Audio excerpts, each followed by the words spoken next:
We have a motion, we have a second. Brad, are you gonna? I'm gonna abstain. Brad's gonna abstain. All in favor of denying this request, say aye. Aye. Aye. All opposed? No. Okay, we have Don and Chris opposed. We have Mark, Tom, and Janelle in favor, and Brad abstained.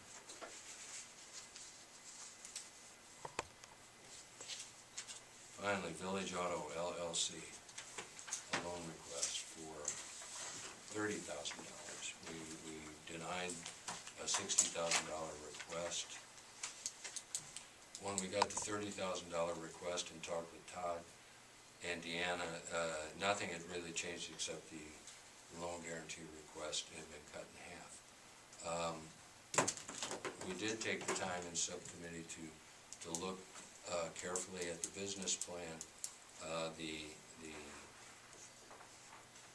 The assumption being made is that with this new floor plan, which are the higher end, or not, I'm not sure. Middle end, yeah. Middle So, end. yeah, he's hoping to take this guarantee to buy cars that don't quite fit the niche that Dahl serves, which is, you know, kind of the newer but still used. He's kind of hoping to reach just underneath where Dahl is to kind of get into the game where they're still nice, you know, they're still nice cars, but they're not junkers. So And so his assumption in terms of cash flow and the ability to make this business profitable is to double in the first year, double his sales per month from 4 to 8, and then in the next year go up to another 2, so eventually get to 12 cars per month. It should be noted that in both of these guarantee requests, the fly in the ointment is that half of the money, roughly, it would be used to service his debt, which he incurred while financing autos himself. And the bank won't loan for that, and they want us to guarantee that. So only half of the 30, or 15, 16 of the 30 will go to cars. Yeah, 14 of it would be tied up. Right. Yeah, would be on the house, right? That's. But it would go to pay off that debt that the bank is holding, right? So again, it gets into this relationship with the bank, and we don't have an EDA program with the bank, but this would definitely help the bank out. And not that there's anything wrong with that, but it does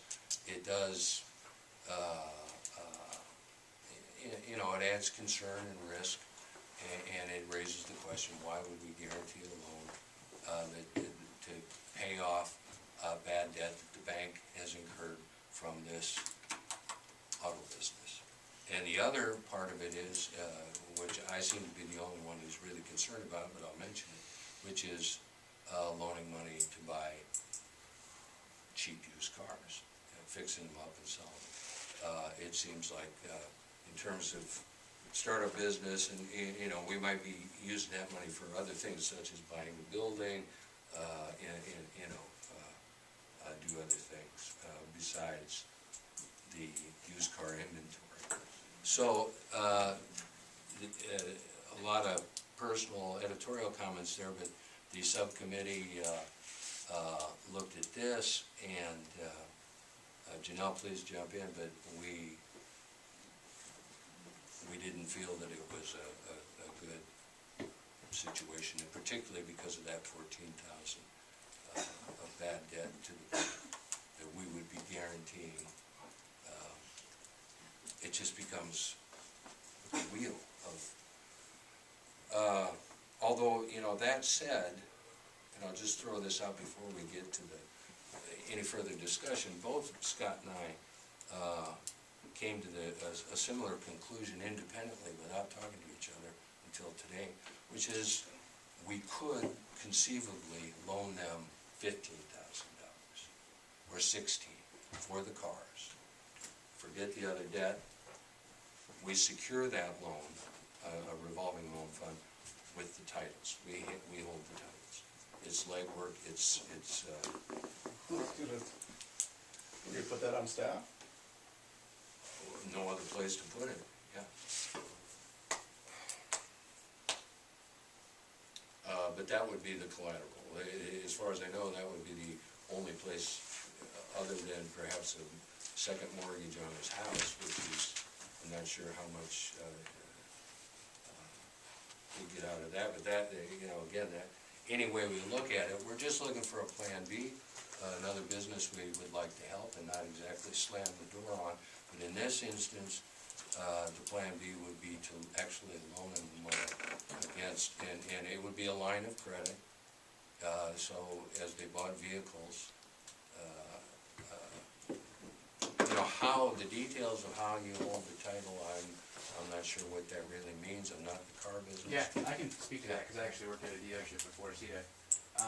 So, the way that process would go is you would hang on to the titles here, you'd want the titles here. But the problem with that it gets to is he would come to us with the title for the car, but now just because you've got the title, you also need to track where the vehicle is. And so parts of where dealerships get into trouble is where they start, you know, lending or having people test drive vehicles for a weekend, and you know, when that vehicle gets into an accident, and all of a sudden you're sitting there with the title, but the vehicle is totaled, you know, and now your collateral is gone essentially. And there's insurance for that, which we would require Village Auto to take. Yeah, right. But just, you know, just the tracking it and, you know, and keeping up with titles to see what cars, you know, or what, I don't know if we would want to have the titles here, or if we want to just have an agreement with him.